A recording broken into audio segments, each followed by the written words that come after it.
I dare you to play any game where there's radio and it's pivotal to the gameplay experience without music on. Like, it's not the same experience, right? Hello, everybody. What's going on? I'm so excited to be here with friend and composer and now a colleague, thanks to The Outer Worlds too, Alexa Lazowchuk. How are you? I'm good. How are you doing, Marco? I'm great. Thank you so much. We just worked on The Outer Worlds 2 together, and this was, certainly my first video game credit. We're off to be refreshed, so mentally refreshed. We met 2 years ago now at Game Sound Con in Burbank. That's right. It's amazing how both the classical industry and also like the music industry in general is like pretty small. Yeah, oh yeah. We're separated only by a couple of degrees, right? You know, just to like dive right in, when you approach like a score like this, how do you go about doing this? Because like, you know, for instance, with these radio tracks, I mean, like, it's really amazing to me how they're legit pieces of music. Since that day, my thoughts have never been a danger. Like, they're not phoned in, you know, you also recorded with a full orchestra. Like, what's the sort of like process for you when you like contemplate how to do this? First of all, it's really important to note that it's very exciting. We can get really busy with doing all kinds of stuff, but I think the motivation honestly comes from, they're just a lot of fun to do, and they're quite challenging logistically, obviously, because there's multiple people, right? We had to believe them ourselves. They had to be like songs that would actually move us and be fun and catchy, and I have a very discerning ear, and so for me, it was, the choir had to be great, the orchestra had to be great, the recording had to be great, the singers had to be top-notch, and so a lot of it comes down to, you set out a vision, in this case, the game director, Brandon, and Tony and Leonard, the production director and the creative game director, they all kind of set out for this vision that they wanted the world to be kind of immersed in the sound of what each of the three factions of the game would want to hear as the soundtrack of their life, you know, intentional or unintentional. But the idea was it had to be a believable radio station for each of the factions, which represented kind of the voice of the people. And for me, that means, you know, they're like, hey, we want these songs to be catchy. We want these songs to be something that you don't realize how sinister some of the words are until you actually stop and think about it for a second. I feel so much lighter, I can't wait to revitalize the mind in line with what we are told. Told is the one truth, no need for more proof. And so really for me, it was really down to like, okay, if I had a dream scenario, what would this be like? If this was like a radio drama, literally, we're playing vinyl tracks from the 30s and 40s or 50s or whatever period that you wanted to, but that had like this sense of, these are kind of songs that the nation or the faction would actually be rallying behind and teaching to their kids and grandkids and stuff. What would that sound like? From then, it was just basically one by one, just started knocking them out in terms of, get an idea, work with the writers to get the kind of the DNA lyrically of, you know, within the narrative and the lore, what was the purpose of the song. Then it was like, for me, often when I write, I try to write both music and lyrics right at the same time. So whatever literally comes out of my mouth at the time, because I find it's a very intuitive thing for me where, you know, you could have a couple of words mashed up on a paper or a single line as your hook or something that, you know, as you're going to have to come around to it at some point. But I find having that where it's physically coming out of me. I find that is the most helpful approach. And then editorially and kind of using training and using kind of my ear, you produce it further. But the initial kind of impetus for it literally comes out of you. So for me, it was like singing these lines. It was like, how would this feel like? And then you just build it up from there. You do a production pass of it where, you know, if it's adding orchestra or accordion or other parts or singing harmonies or adding choir, you do that. And I mock up most of my vocals as well. So even for female parts, I'll sing the high parts. And if it's too high, I'll pitch shift it up after. Oh, that was you in the mock-up. Yeah. Oh, all right. Yeah. You have a nice voice, by the way. Oh, thank you. And I find, so there's a couple of reasons for it. One is, again, because I sing in choir, having worked with choirs lots and singers in general, it's an embodied experience, right? And so range, all these kind of things. I mean, there's a difference between kind of the stage and recorded, but at the end of the day, we can manage that differential. But ultimately, it was like, okay, if it's a melody, you got to be able to whistle it after you hear it or hum it. if it's a lead line or if it's harmonies or whatever, you got to be able to lock in and see, you know, does it feel right? Are the intervals correct? The difference between who is a lead performer, you know, because the old school days, they would have a single microphone, singer would get up in front, and then the harmonies or the choir or other people kind of would stack foreground, background relative to where they wanted in the soundstage. And a lot of that is just, I prefer to do that through performance rather than tinkering with mixing and stuff afterwards. It's not that we don't mix and do things after, but I find when you can blend voice on voice, human with human, or stacking that way, I just find it's just way more convincing and more, it's just better personally. And so then you end up with basically a version of the song to get approved by director or all the stakeholders in the dev team. Then it's like, okay, now that we have this body of work of all these different songs, we know kind of the character we want.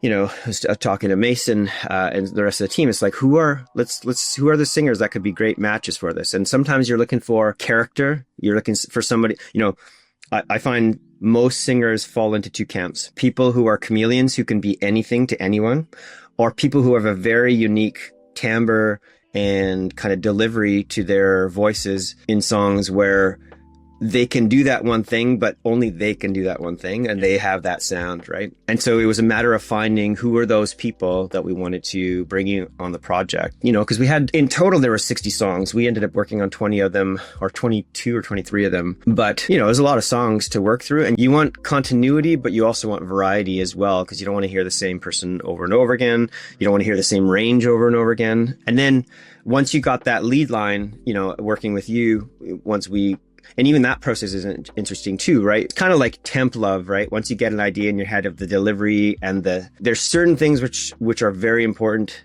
as anchors for the performance that you want to make sure you recapture. But then you also want to be open to the idea that, you know, you hire this performer because they have something they want to contribute and you want their voice to come out. And so it's a dance of figuring out which lines within the song are non-negotiable for like singing these notes this way or with this affect, and then being open to the possibilities that performer brings to the song, and which honestly is one of the most exciting parts, especially the dev team. Like, I remember them listening to all the songs for the final time where they had only heard kind of demos that I sang or other people sang, and then they hear this Rolodex of songs and singers, and they were just blown away, because it was like it wasn't just that their game came to life, it was that the songs which they knew were heard in a different way. And that's exciting. That's exciting for dev people, because it's not like giving birth to a child, but it's like giving birth to something new that you didn't think was possible, right? Yeah. It's such a fascinating process because, you know, so much of, for 14 years, my life was, you know, show up, do the rehearsals, coach it with a pianist, take it in the practice room, go into the rehearsals with the maestro for 4 weeks to 8 weeks, stage it, and then, you know, perform it. And it's such an interesting world. The recording / digital space is one that I'm personally still trying to figure out and navigate, because it's such in a lot of ways, it's actually way easier, because it's like, especially with, you know, in the case of Mentally Refreshed and Work Song, like what was amazing about it is that like the intention in the way that you performed those things was already so abundantly clear, so that it was about like, okay, well, how do I then take this and really dig into the text, and then B, like, you know, in an instance of like Mentally Refreshed, Stomping out ideas, reporting on your peers, support the sovereign's vision, no need for your decision. This is sarcastic, playful, but it's also like a pretty serious warning. And so playing into the subtext, like a little bit tongue in cheek, but also like very much like, no, you're going to be lobotomized. Totally. Like it's a little bit of like in modern like internet terms, like \S for sarcasm. You know what I mean? Like Totally. I mean, I'm curious to know from you, what was it like for you, hearing the song for the first time, knowing that you had to interpret and sing on the song? Because it is a kind of it's a happy song in its aesthetic and its delivery. Yeah. But obviously the words are pretty cryptic. You know what's funny is that, like, because of the background I have with opera, like, I thought to myself, okay, the main priority has to be the melody. The main priority has to be, which, by the way, the melodies were amazing. And just to side tangent slightly, like, you know, one of the coolest things about not only what I get to do now on YouTube, but also just in general, and like this opportunity too, is like being able to work with, like, alive composers is so cool. Like the fact that I could like send you samples and said samples that needed to be like assessed and made sure that approved. Like, you know, it's such an interesting thing to be like, what's the intention here? And then for like you, it like, I remember we had our little like 15-minute chat or whatever. And I was like, this is so cool because like, you know, how many times are we like looking at Puccini or Verdi and you can't ask them a question? Plus, do we honestly know if they even cared about phrase 30? You know what I mean? I mean, I would say yes and no. So it's such an interesting point because I feel like there's so much to demystify. And I remember even when because I often get asked to do choral commissions or for, you know, ensembles and orchestras and stuff. And it's that very thing which I think is pretty funny because at the end of the day, like it can be taken in so many different directions, right? And I get that there's an initial intention. And I would say depends on the composers. Like I have peers who are like, we're in recording sessions with orchestras and they're like, yeah, that was a good take. And in my mind, I'm like, are you kidding? Like we could have done more vibrato here. We could have done this texture here. We could, you know, like, so I think a lot of it has to do with how matched the expectations are for different things, right? If you're in a piece of music and, you know, you are like, oh, the melody is king, so I'm going to focus on the melody and making sure, but maybe the intention is not ad verbatim, it's more the trajectory of the melody over the course of the piece, which is the most important, right? So that you create an arc or that you do something emotionally with it. Where there's other people who are like forensic about like the details. And I'm like, I remember composer Ivan Moody, who I studied with, and I remember him telling me like, oh, so that's too much ink on the page. Like music is the energy which is created between the notes. It's not the notes on the page, it's the energy in between. And I thought that was such a great way of viewing, performing, composing. I see making music as we are sharing a form of energy with each other, right? And to me, that's the bigger thing is like, what is the energy that was behind the composition, right? I guess in some ways it is like the intention. To me, it's more universal. Like I don't need to parse or understand the words or the technical details of how you achieve that sound. It's what is it supposed to make me feel in this situation? Exactly. How you get there, like you, Marco, as an interpreter, if you get there by like, you know, changing from where, if it's coming out of here or here or here, I don't care. That's up to you. The canvas is kind of open for interpretation. My job is just like, yo, Marco, let's come back. Let's get it in the frame.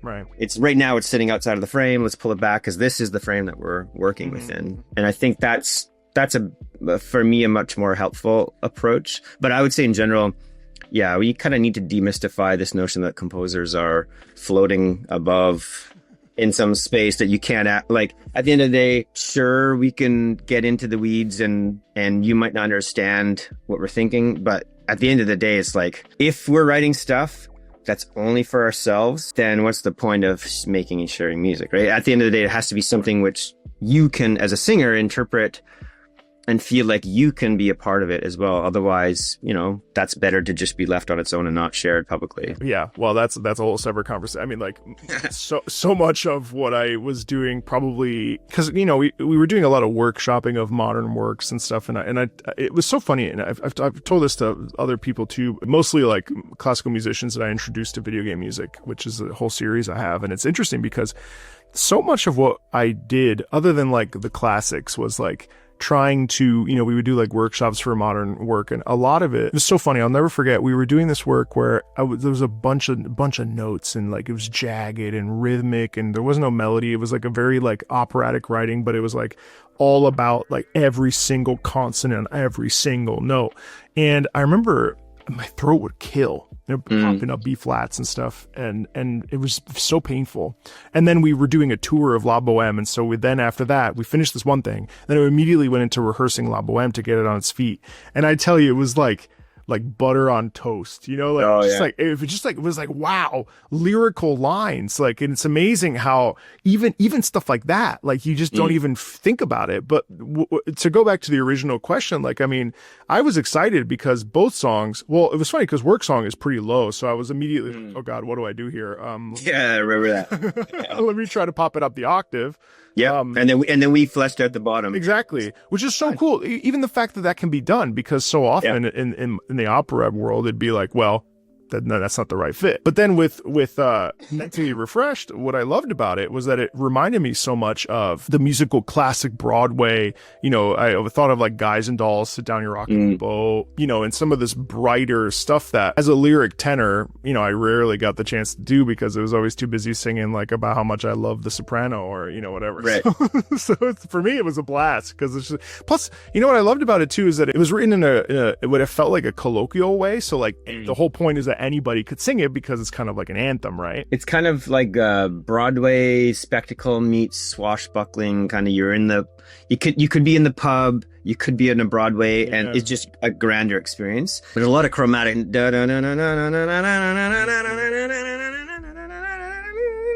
Like the idea is that it's just always building, and then there's always the payoff of the chorus where everybody's like, we're off to be refreshed, so mentally refreshed, right? And I like that kind of antiphonal singing where you have kind of the lead vocalist, and then the chorus comes in, and they build up, and then everybody sings along in this big kind of jolly chorus.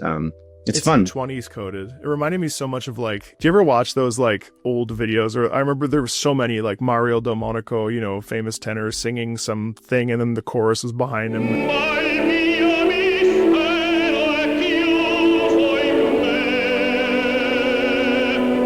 It's such a vibe, you know? Totally. And that was intentional, right? It was literally, we were like, okay, imagine that there is this military state orchestra. They're on stage. You know, that was too authoritarian for me. Even though the faction, the Protectorate, was quite authoritarian, I was just like, we got to have some vibe of the people. So that's where I was like, let's make it more closer to Broadway. And I personally liked injecting a little bit of Muppets and Carnival and kind of Mardi Gras vibe too, just to make it more fun. But essentially, yeah, you were the singer with the top hat in front of the choir, trying to get the choir. Like, you know, if you think of like, if you were thinking of like, it was not Viennese orchestra house with everybody prim and proper. It was like you could have had, you know, drunk bum sitting by the stage tearing off a piece of bread and eating while he was listening to this song, and he knew the song.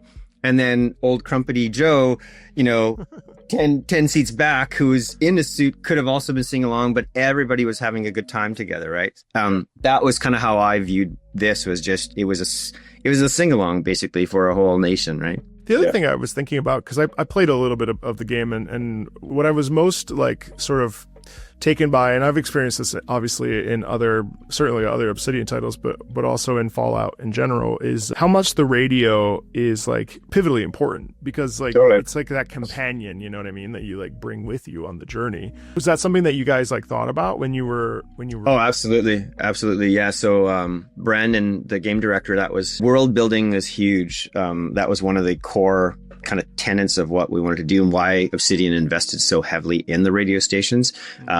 One, as a narrative device to, you know, because there was different DJs for each radio station representing the factions. Right. Obviously, there was adverts and other things to kind of make it more believable and kind of have fun. Ultimately, it was this anchor basically throughout the whole experience. To me, what's interesting about the radio, and it's not my first time working on radios, on the Dead Rising series I worked on, we had like hours and hours and hours of radio stuff, and it's so much fun because it's like a sandbox, right? So if you think of the whole game as a sandbox, and we literally talk about, you know, sandbox for developing, like we'll have grayscale experiences where we're like trying different kind of game loops and different like game mechanics and different kind of animations in this gray block area where you're like, it's not arted up, it's not, you're just trying to focus on the core, the fundamentals of what is like fun, the core game loop, actions, or whatever you're doing. And I kind of see the radio, you know, world building and working on radios in that way, where you're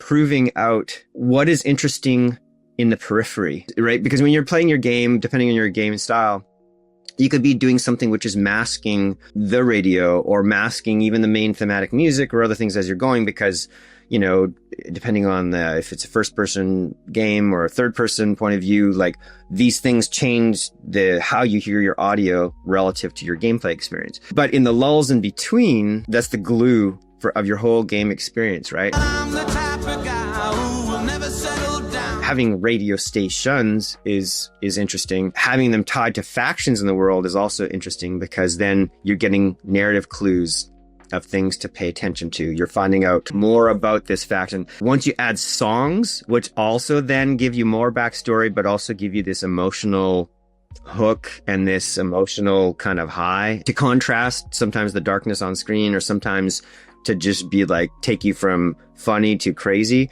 it imprints something upon your game experience, right? That you cannot take away. I dare you to play any game where there's radio and it's pivotal to the gameplay experience, where you feel that game without music on. Like, it's not the same experience, right? Try to play the Outer Worlds 2 without the radio. It's not the same game. And that's when you know that there's a good pairing between the intention of the feature within the game and its usage within the game. Sometimes you have radio, but if it's not implemented well, or if it's not done in a believable way where you're immersing the player in this world and it's truly believable, then it's optional and you can turn it off, and you could literally it's like the sports games where there's a chyron. You could just turn it off or turn it on, right? Yeah.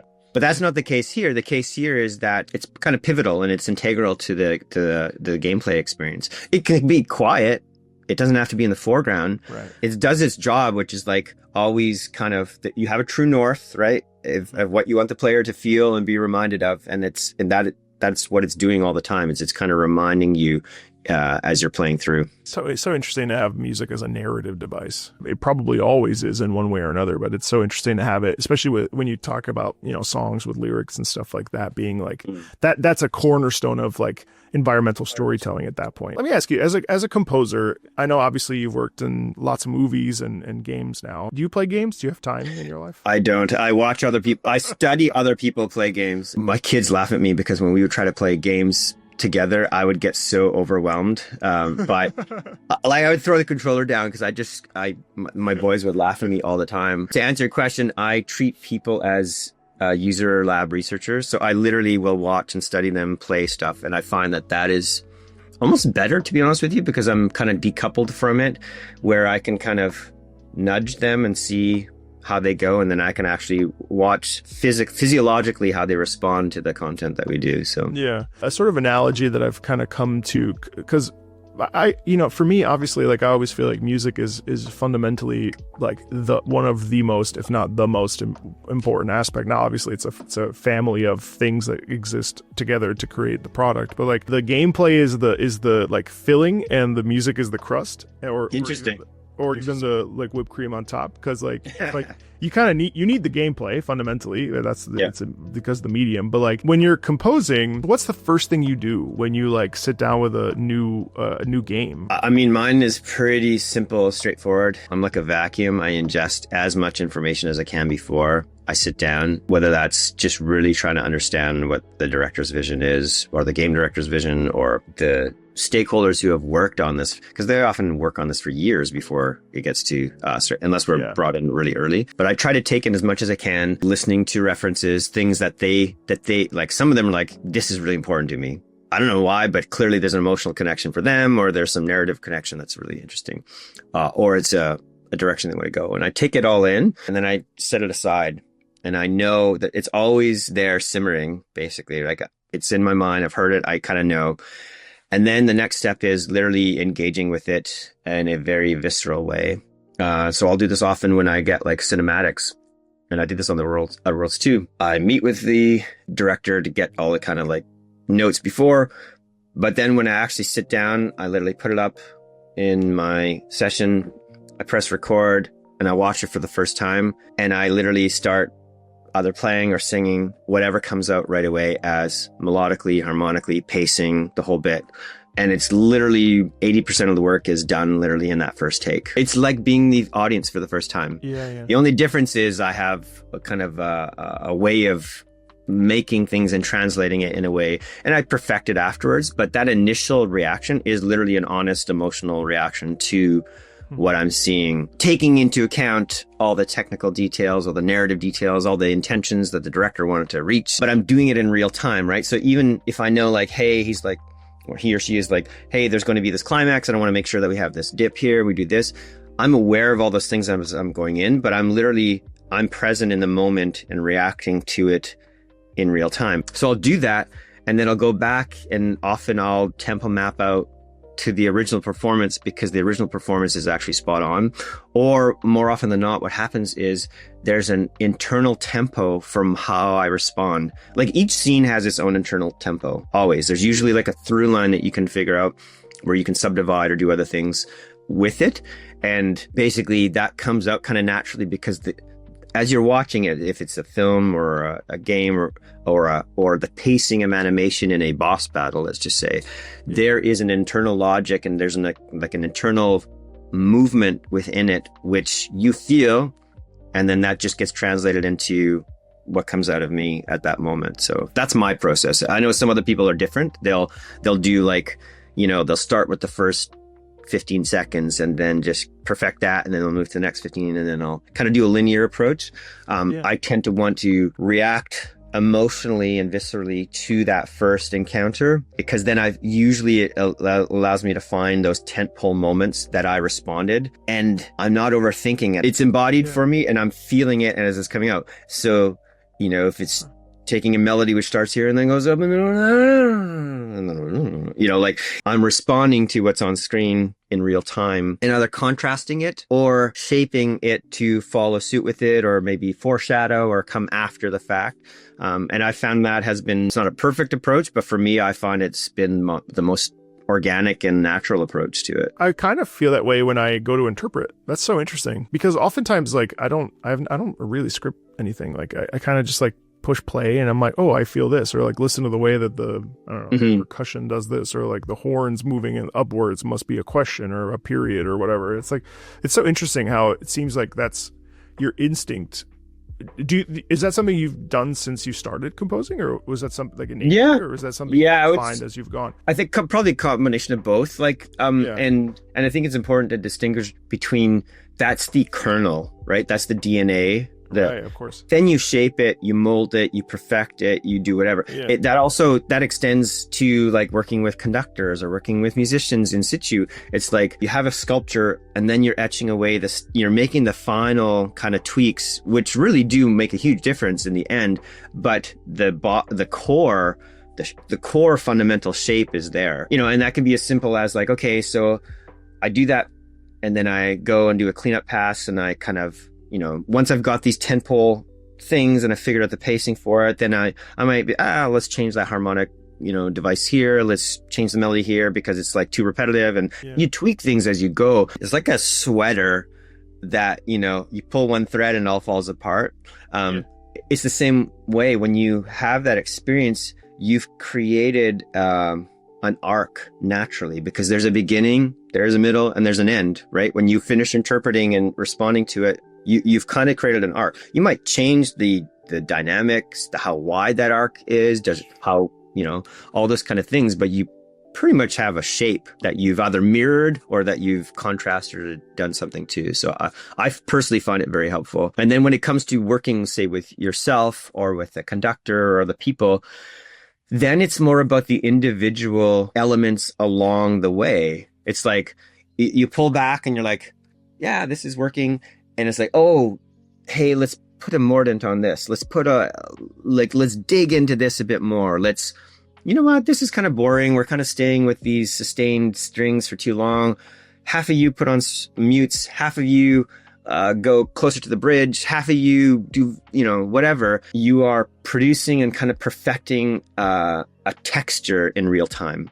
And so you're not just conducting the dynamics of the notes. You are actually shaping like movement and energy. The notes don't change. They were the same before, but what you can kind of the feeling that you can get out of the singers or the ensemble or the lead singer is you're shaping the impact of these micro moments throughout. And that actually is very exciting, because then that's when a singer's like, oh, I get this. I know how to like dig into this syllable or this phoneme or whatever. You're not second guessing the macro shape. You're really focusing on these micro elements. And I think that's also important, that you as an interpreter feel confident in the macro form, that you feel like, oh, I get it. Like this is what I felt walking away from this song or this piece of music.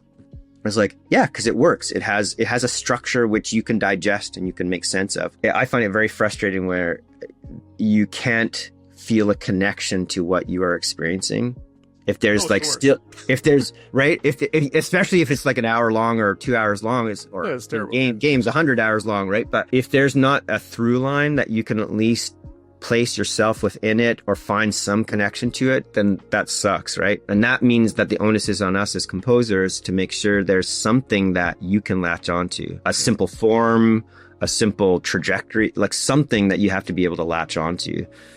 For it to have meaning to you as an interpreter and as an audience. It's a really interesting sort of subject too, because we live in a time where we have folks basically alluding to like movie music being sort of generic ambient music and missing sort of the melodic thing. And I was having a chat with a composer, and you ever heard the story of Giuseppe Verdi and La Donna Mobile and like how he kept it a secret? No. Well, so do you know the aria from Rigoletto?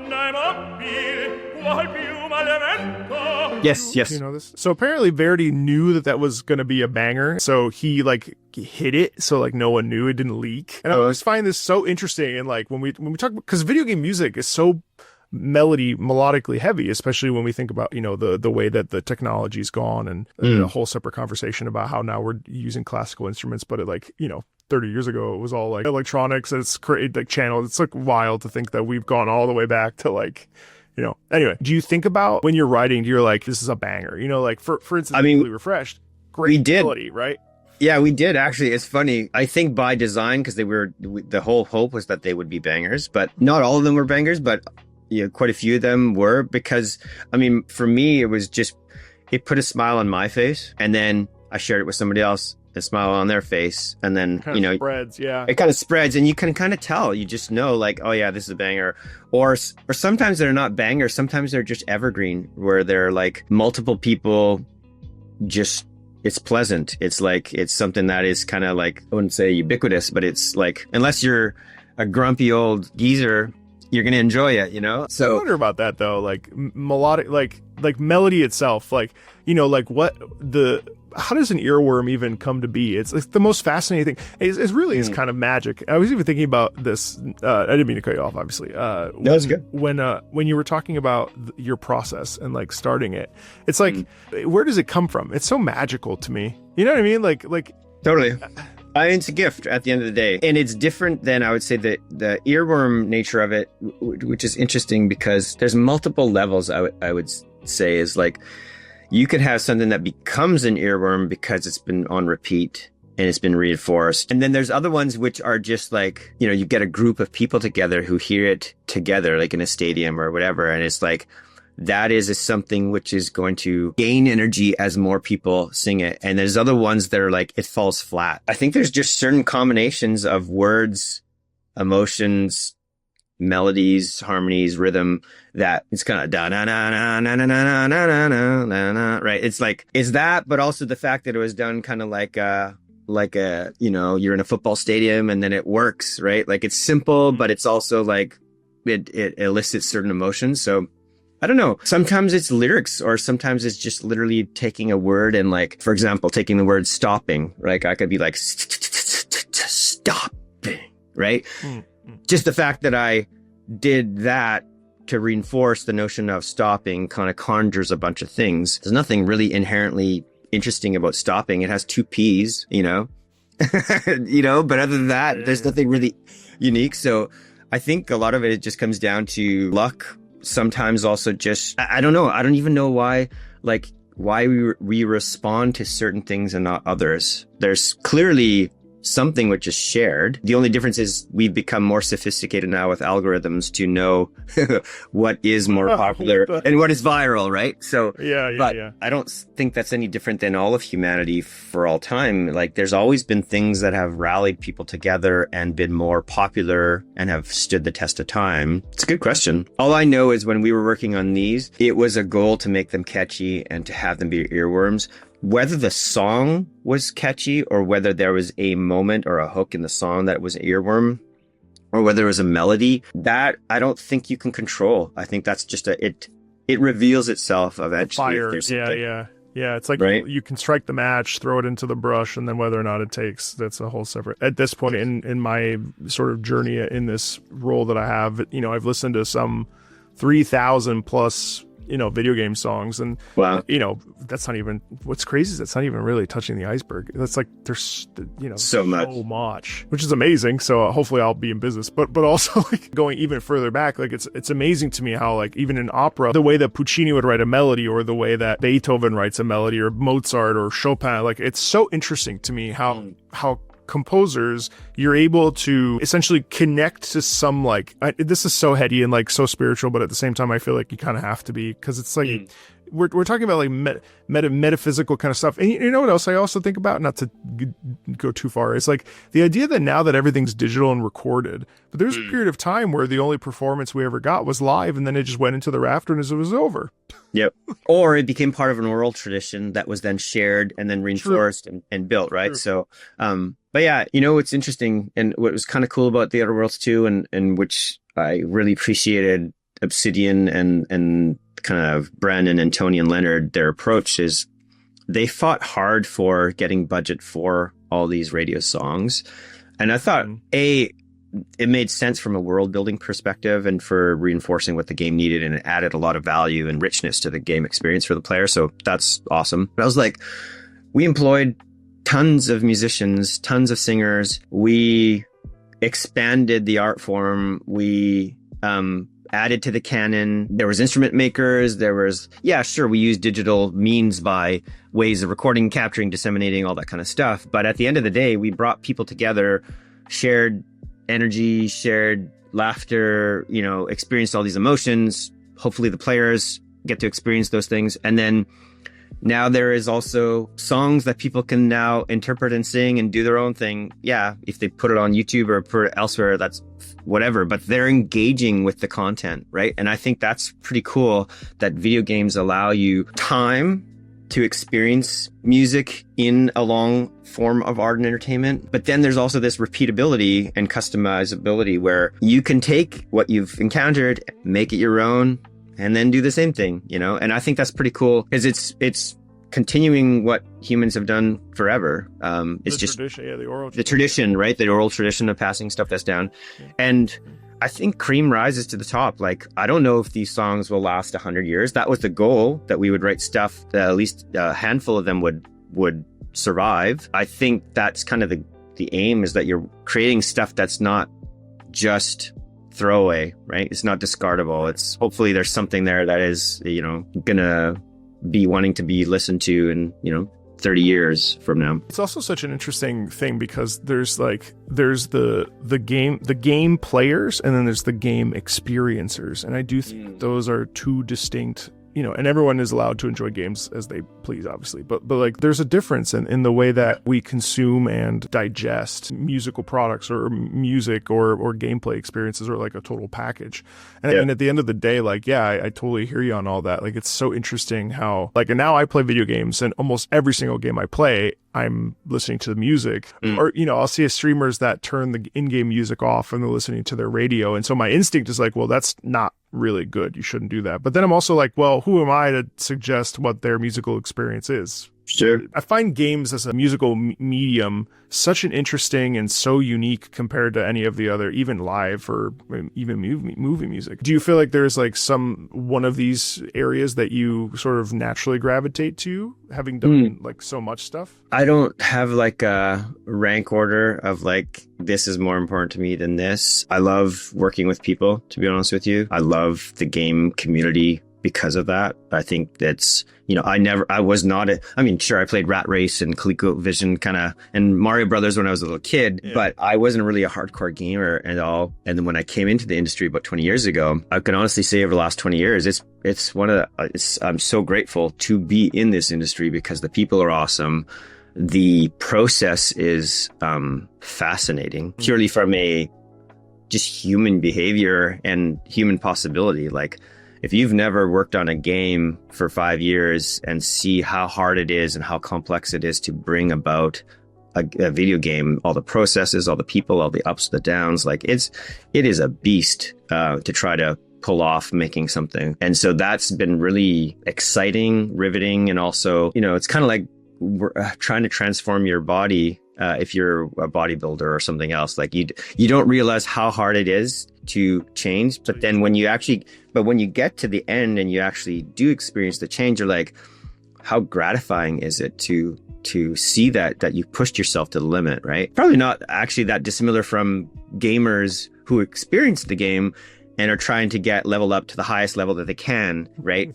And there's a certain euphoria at the end because they had to work so hard to get there. Beat the boss, yeah. Yeah, right? So it's a very similar arc that way. I mean, I love writing for films. I actually have my master's in filmmaking, so I come from that background and I enjoy that linear form. I also love working and performing with live musicians and just music for the sake of making music together, whether it's in choirs or other people. So I just think music is one of the best forms of connecting with people, whether that's in games, film, just hanging out with friends in a band, except for like showing unconditional love to other people. Music is one of these amazing gifts to share between yourself and another person or a whole group of people. Like, where else do you get to like be bound with other people in a way where you are both feeling something that is like causing you to vibrate, literally vibrate,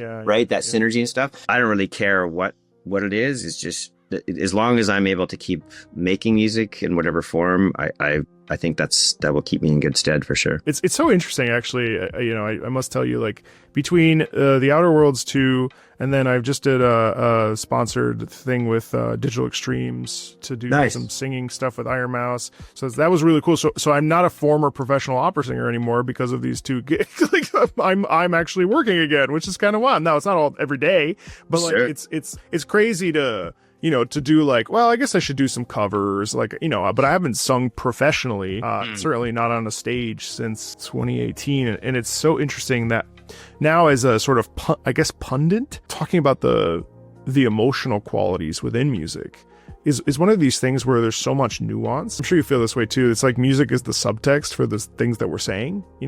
Like, when you say I love you, you could say I love you, but it doesn't actually necessarily describe the actual feeling of love, right? Whereas music is able to like take it. And so it's so interesting to like talk about the emotions of music and hopefully have folks, and I get this all the time. Like, I mean, folks will be like, I don't know how to articulate myself. I have whatever issue that blocks me from connecting, and music helps me get there. And it's like, it's kind of this wonderful to be able to talk about the vulnerability of our like shared humanity is something that I think society really does not enjoy, and being able to have a space for it. Or in the case of music making, that's also that channel. And I think that's like the most incredible thing about music, I think so. It's kind of like a river, right? Water's going to flow wherever it's going to flow. Whether you put something in front of it to block it, whatever, it's going to find another way to go. I'm not sure what music is in that analogy, if it's the water, if it's the river.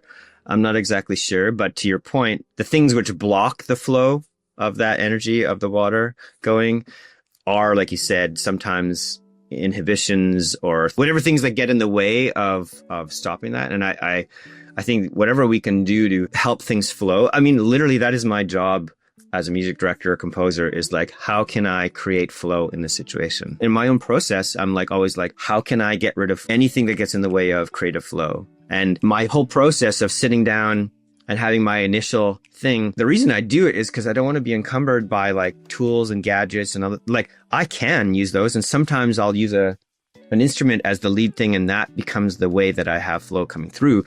But I find that whatever you can do to like get rid of things that like steal your ability to connect with that original intention or energy that you're experiencing, that's the gold for me, and I'm always chasing that.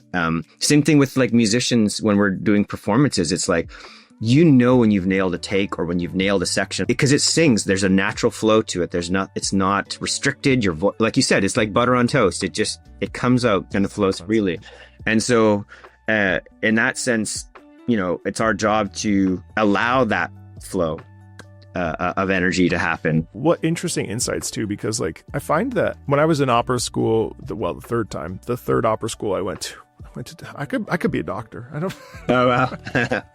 The same amount of time as like a doctor. Like, one of the most interesting things to me was when we would become very pedantic, and it would be very much about like the minutia and the details. But then, you know, being able to just push go and do the thing, and get rid of any of the blockage. Like when I write scripts now, I won't do multiple drafts because that just gets in the way of the process. I just kind of put it out there and it'll be what it'll be, right? Do you find that with video games? Like, I don't really hear a lot of bad video game music. Obviously, you want to put your best foot forward. So like, what does it even mean to make something bad? You know what I mean? And like, I've never truly heard, I mean, I've heard some bad music for various reasons, but I've never heard like something that was truly objectively bad. It's such an interesting thing. And I wonder if that's because it's like a part of a product that has to be good in order to ship, and also I think so. Stuff. I think there's multiple stakeholders there.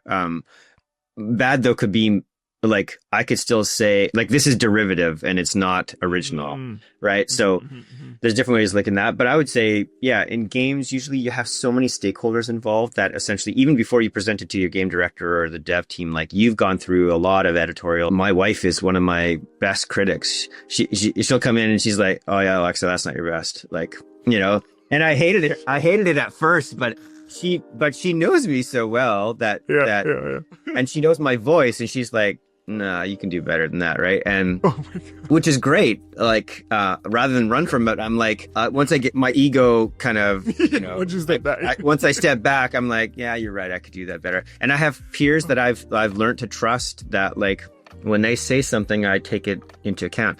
And I've learned that with the dev team as well. When I worked in-house at Capcom and then also outside, I've learned that there's like a hive mind amongst gamers, amongst game developers, and about other people who are, you know, they've spent so much time with this material, with the lore, with the world that you're working on. It's almost like you know, when you're looking for radon gas or something, like they know like if it's something is firing off, right? I don't even question it now. I'm just like, literally my approach is like, I'm looking at the game director, I'm looking at the people, and if I see a spark in their eyes, when they hear something that I've done for the first time, then I'm like, I know I'm on the right trail here, right? There's usually breadcrumbs from developers or even gamers when they're experiencing it for the first time. QA testers experience this all the time.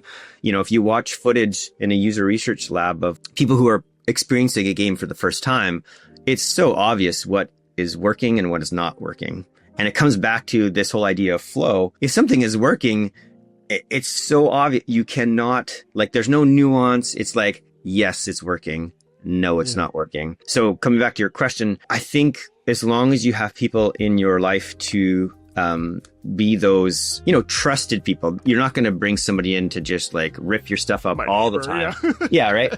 And it takes years to kind of get there. But once you do find those people, they know you, they know what you're capable of, and they are also kind of like, in the same way that we could look at the canon of music work and the history and the oral tradition that's come, it kind of like keeps you on the path, right? Like it's like it's cool for you to experiment and stuff like that, but like come back to the well-trodden path because there's wisdom there. And I would say for any creatives, usually you have somebody who kicks you in the butt and like reminds you like, yeah, you know, it could be better or whatever. And then what the great thing about that is that also allows you to realize when you're dealing with a director or somebody else who is just ripping you apart, but actually there's no truth to what they're saying because you, like, they're more just obsessive or narcissistic or whatever. And luckily, I've never had to deal with that, but I've heard stories of people who are like that, where they've had to be in situations where it doesn't matter what they throw or what they give. It's like, it's never good enough. But usually, in general, I find that if you just watch people and you watch their behavior and how they respond to what, almost like a singer, actually, like I can imagine for you singing opera, you could tell when you were singing on stage if people were responding to what you were putting down, right? 1,000,000%. So you kind of just have to have almost like antenna that are up to be sensitive to like, how are people responding to this? Not always, not at every stage, right? Like when you're creating and you're taking you can't be always thinking about that, or otherwise you become paralyzed. Like you would second guess every single decision. Do I go up? Do I go down? Do I left? Do I go right? Right? At a certain important stage, particularly like deciding whether this is good enough to ship or not, that's when you need to, trust those people and those people that you've trusted in your life, but also the developers and the other people who are entrusted to have the direction kind of set for the project. Yeah. Oh no, it's so interesting. Thank you for sharing all that, because I mean, it's like, again, these are like the little mysteries that when you're listening to something, you don't necessarily think about the complexity or the sort of the magnitude of what's going into it, and also like all the different, and there's a difference obviously between AAA and AA and indie and all that other stuff too, which is a whole separate conversation. But I mean, actually, that's one thing to note there. If you're working on an indie title, and usually those are like, one person by themselves and not part of a big team, it's usually like that person is like writing in their voice, and there's no point of them trying to be something else or to reach some other industry standards. Like, the reason they're doing the indie title is because they want that person's musical voice, and to veer from that actually would be contrary to the goal of that indie title. Whereas on AAA stuff, you do have that as well, but often you are part of teams of composers, because there's just hours and hours of music to do in a short amount of time with lots of revisions and stuff. And so your job is to not derail the whole process and to make sure that there's a cohesive aesthetic which can be felt by the players. And at that point, when you're going from AAA, between indie and AAA, on the triple or quad A side, it's really about liability and kind of like not rocking the boat. Like, you want to make sure things are smooth from an operational, logistic, and a tactical approach. Creatively, of course, that's a given, but usually with AAA stuff nowadays, you're dealing with sequels and that kind of stuff. And so it's really about continuity. Whereas on the indie side, it's more about being authentic and just being authentic to your voice, Well, and that gets into a whole separate conversation about creativity and freedom and all that other stuff, which is a whole spend another hour talking about that. Totally. Yeah.